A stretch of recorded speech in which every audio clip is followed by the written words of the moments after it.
Assalamualaikum warahmatullahi wabarakatuh. Perkenalkan, nama saya Aditya Dwi Efriani dengan NIM 0701 1382 328165 kelas BL2 Indralaya.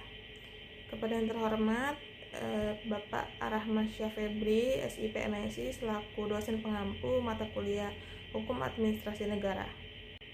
Baik, di sini saya akan menjelaskan bab 2 mengenai sumber-sumber hukum administrasi negara. Pengertian sumber hukum pada umumnya, sumber hukum adalah segala sesuatu yang dapat menimbulkan aturan hukum serta tempat ditemukannya aturan hukum. Dengan demikian, ada dua macam sumber hukum, yaitu sumber hukum material dan sumber hukum formal. Sumber hukum material meliputi faktor-faktor yang ikut mempengaruhi materi isi dari aturan-aturan hukum. Sedangkan sumber-sumber hukum formal adalah berbagai aturan hukum yang ada. Selanjutnya, negara hukum. Beberapa ciri negara yang dapat disebut negara hukum adalah supremacy of the law, equality before the law, constitution based on the human rights. Menurut penjelasan Undang-Undang Dasar 1945, negara Republik Indonesia adalah negara yang berdasar atas hukum, tidak berdasarkan kekuasaan belaka. Selanjutnya, mengenai klasifikasi negara hukum. Berdasarkan klasifikasinya, negara hukum dapat dibedakan menjadi dua, yaitu negara hukum klasik. Negara hukum klasik muncul sesudah terjadinya reformasi terhadap negara totaliter. Reformasi dilakukan karena semua kekuasaan negara berada dalam satu tangan. Artinya, kekuasaan eksekutif melaksanakan undang-undang, kekuasaan legislatif membuat undang-undang, dan kekuasaan yudikatif sebagai pengawasan berada pada satu tangan, yaitu penguasa tunggal. Dan dalam negara modern, baik klasik maupun modern, semua unsur negara tetap berlaku, terutama adanya asas legalitas. Dalam negara hukum modern, hukum tidak lagi diartikan sebagai undang-undang atau hukum tertulis, tetapi juga sebagai hukum tidak tertulis. Selanjutnya, mengenai Pancasila sebagai sumber hukum. Dalam pasal 3 Ketetapan MPR nomor 5 MPR 1973, Pancasila dinyatakan sebagai sumber dari segala sumber hukum. Sumber dari segala sumber hukum adalah pandangan hidup, kesadaran, dan cita-cita hukum, serta cita-cita mengenai kemerdekaan individu, kemerdekaan bangsa, perikemanusiaan, keadilan sosial, perdamaian nasional dan mondial, cita-cita politik mengenai sifat, bentuk, dan tujuan negara, cita-cita moral mengenai kehidupan kemasyarakatan dan keagamaan sebagai perwujudan hukum administrasi negara dari budi nurani manusia.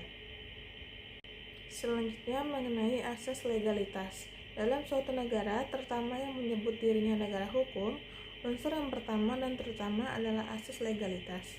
Bagi hukum administrasi negara, penerapan asas legalitas berarti setiap tindakan atau perbuatan penguasa harus berdasarkan hukum yang berlaku.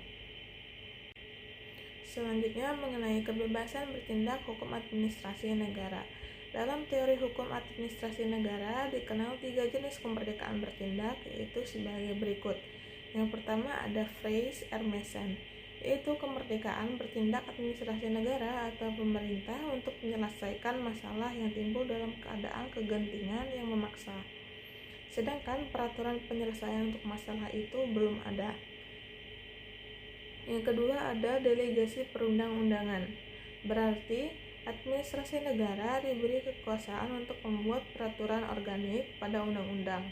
Artinya, karena pembuat undang-undang pusat tidak dapat memperhatikan setiap masalah secara terperinci yang timbul di semua wilayah negara sesuai sifatnya suatu undang-undang, membuat undang-undang pusat hukum administrasi negara membuat peraturan secara garis besarnya saja. Dan yang ketiga ada droit function, adalah kemerdekaan seorang pejabat administrasi negara tidak berdasarkan delegasi yang tegas dalam menyelesaikan suatu persoalan yang konkret. Selanjutnya, mengenai sumber hukum material atau tertulis. Secara formal, yang dimaksud dengan undang-undang di Indonesia adalah produk hukum yang dibuat oleh Presiden bersama DPR.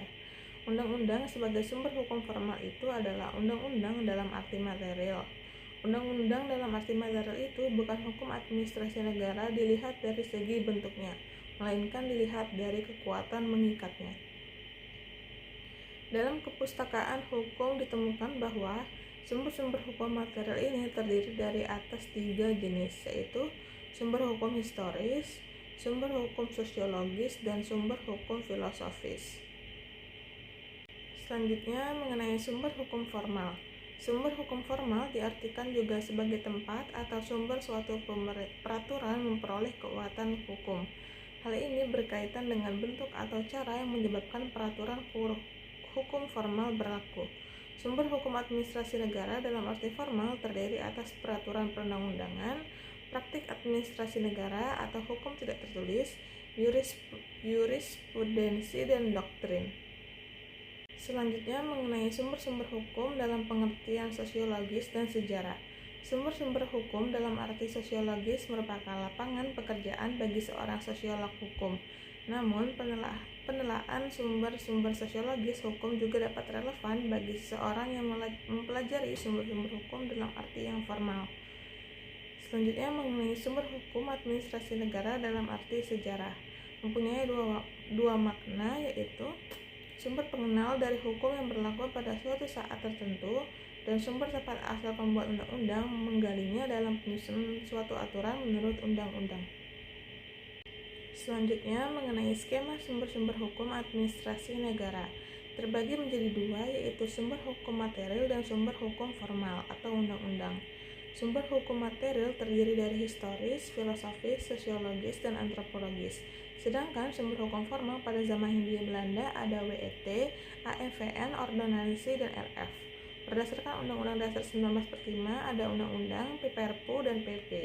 Berdasarkan TAP MPRS nomor 20 tahun 1966 ada UUD, TAP MPRS, Undang-Undang atau PPRPU, PP Kepres, dan peraturan pelaksanaan lainnya yaitu konvensi, jurisprudensi, dan doktrin. Baik, itu saja yang dapat saya sampaikan. Lebih dan kurangnya saya minta maaf. Wassalamualaikum warahmatullahi wabarakatuh.